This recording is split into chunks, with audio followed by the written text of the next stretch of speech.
Berapa dana kompensasi yang diberikan? 10 juta. Menurut Bapak dengan Aura itu cukup? Belum. Ya sebenarnya bersyukur, cuman belum cukup kalau untuk seluruhan. Kenapa? 10 juta belum cukup dana kompensasi. Ya minta berapa kamu, Neng? Karena kan rata-rata masyarakat tinggal di situ kan buka usaha. 10 juta ini cukup, kurang cukup. Mungkin cukup untuk buat mindahin barang, untuk nyari kontrakan. Mungkin cukup ya, cari kontrakan sekitar 6 juta ya Pak? 6 juta, 5 juta ya? Iya, 6 juta, 5 juta. Iya, terus untuk mindahin barang, bolak-balik kan juga butuh biaya. Terus tiba-tiba kenapa ujung-ujungnya jadi ke wisuda? Kan kita ngomongin penggusuran. Nah, itu. Nggak tahu juga ya, soalnya waktu datang ke sana, aku juga udah siap nih, siapin diri untuk ngebahas masalah wisuda. Topiknya kan itu. Kok nggak tahu? Yang mulai kan kamu, Aura. Kesegetan sama ini anak sih. Tuh ya, wisuda penggusuran, maaf. Salah. Nah, udah siap nih buat bahas topik penggusuran. Tiba-tiba di sana beliau ngebahas topik wisuda. Mungkin tertarik sama pembahasan wisuda yang lagi berjalan, yang lagi mau berjalan mungkin. Oke, kamu kan sudah wisuda kan? Udah. Oke, tiba-tiba kenapa bahas itu? Mungkin spontan ya jawaban saya waktu itu ya. Oke, apa permasalahannya? Beliau bilang apa? Beliau menghilangkan wisuda ya? Iya, betul. Terus kenapa kamu keberatan? Karena menurut saya pribadi juga ya, adik saya kan juga mau lulus biar ngerasain wisuda ya setidaknya ya. Terus masyarakat itu kan lebih dominannya yang lulusan SMA itu kan rata-rata ya, bukan kebanyakan ya. Rata-rata itu gak ada yang lanjut kuliah, cuman sampai di SMA terus kerja.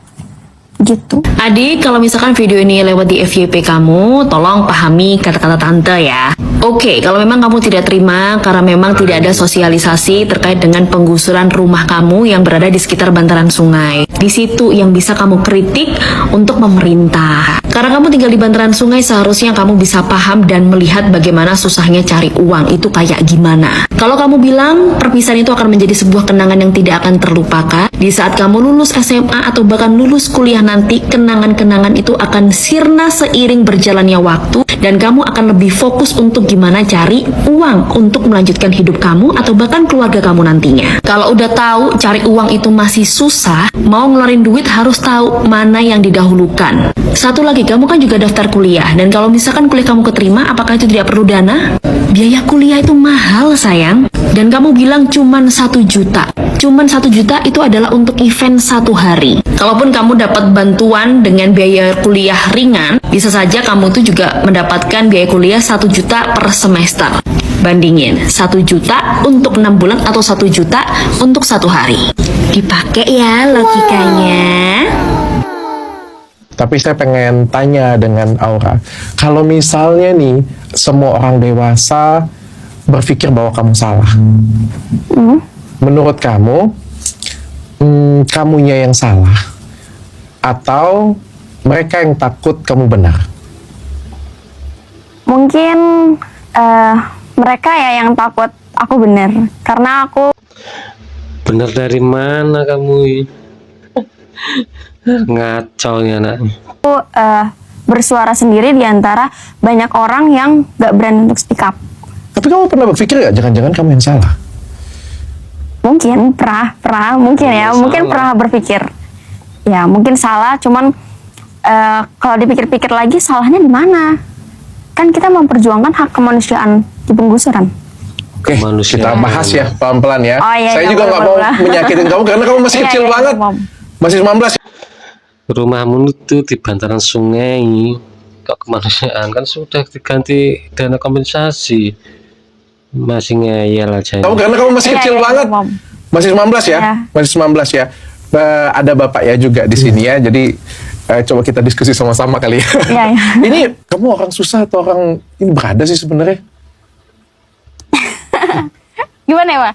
Sebenarnya bisa dibilang ya orang kalangan cukup menengah lah, standar. Menengah. Oke. Susah-susah banget, gak kaya-kaya banget. Berarti nggak ada masalah dong kalau digusur ya, cari tempat yang lebih layak dong untuk kamu tinggal. Iya, nggak apa-apa. Ya aman, silakan. Kalau mau diambil, silakan.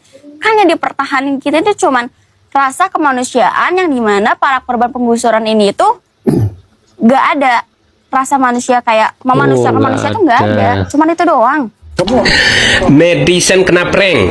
Aura Cinta bukan orang miskin. Bukan orang miskin. Bisa dibilang ya orang. Kenyataan ini terungkap di podcastnya Dr. Richard Lee beberapa waktu lalu. Ternyata Aura Cinta bukan orang miskin. Diiyakan juga oleh bapaknya. Dia bukan orang miskin. Jadi jelas netizen itu kena prank, mengira bahwa Aura itu adalah orang yang miskin yang tinggal di bantaran kali, yang nggak punya rumah. Bukan, dia bukan orang miskin. Jadi para netizen semangat terus. Buat Kang Deddy Mulyadi nih, buat Kang Deddy Mulyadi, pesan khusus buat Kang Deddy Mulyadi, semangat terus untuk membantu masyarakat. Sehat selalu, doa kami bersamamu. Sehat selalu ya Kang Deddy Mulyadi. Gimana ya, Pak? Sebenarnya bisa dibilang ya orang kalangan cukup menengah. Ya syukur alhamdulillah kalau Anda dari kalangan orang yang cukup ya. Ya mestinya kalau Anda merasa dari kalangan orang yang cukup, kalau ada bantuan-bantuan dari pemerintah, sebaiknya itu tidak diterima ya. Karena masih banyak orang yang lebih membutuhkan daripada Anda ya. Buat yang lain saya doakan semoga selalu diberikan kelimpahan rezeki ya. Amin. Jangan jadikan jabatan kekuasaan kalian untuk mendiskriminasi atau mengintervensi keputusan seseorang gitu ya. Nah ini buat elit-elit politik nih, KPAI ingin memberikan bantuan kepada Aura Cinta ya. Lalu ada tokoh masyarakat elit politik Jabar, Pak Ono ingin pendampingan pengacara buat Aura Cinta. Ini buat apa gitu? Karena jadi rancu buat kita, mana yang benar, mana yang salah gitu. Guys, gue eta masalah. Ya, ngapain dibela daripada kalian sibuk ngurusin begitu? Tuh ada di Garut. Anak balita 5 tahun tuh diperkaos sama paman dan kakeknya sendiri. Tolong didampingi. Jangan ini yang sudah ini direcokin gitu. Jadi membuat kebijakannya teh pada jadi banyak dihujat gitu ya. Nggak, padahal enggak, kalau ngelihat dari semua itu susunan ini terjadi teh apa gitu. Dan ini pesan buat Aura Cinta sama orang tuanya ya. Neng, ibu, bapak, jangan khawatir ya, Indonesia mah baik sama yang viral. Ini teh langkah pertama, langkah terbaik kalian untuk diangkat derajatnya sama Allah Subhanahu Wa Taala. Asal jangan diulangi lagi itu. Saya yakin Aura Cinta itu kan jadi bintang besar kalau dia legowo dengan kesalahannya dan terus maju. Jangan pernah didengarin apa yang dikatakan netizen hater. Kamu lakukan yang terbaik aja Aura Cinta ya. Kamu terus berkarya dan ini dijadikan motivasi atau dijadikan jadi bahan perbaikan kamu ya. Perbaikan kamu, kalau kamu berubah jadi lebih baik, insya Allah kamu akan jadi bintang besar Aura. Karena udah viral nih. Siapa yang gak kenal dengan Aura Cinta? Deketin Pak Deddy, minta maaf. Udah, saya tunggu karya-karya kamu. Buru-buru minta maaf, ini anak semakin ngelunjak lihat kita kan. Tapi selalu kenapa sih kayak TV-TV itu kok memberi panggung Dr. Richard itu memberi panggung. Nah ini semakin kesini semakin dia sombong omongannya, soalnya dia merasa ada yang membela. Terima kasih, jangan lupa like, subscribe, dan komen. Sampai jumpa di video berikutnya.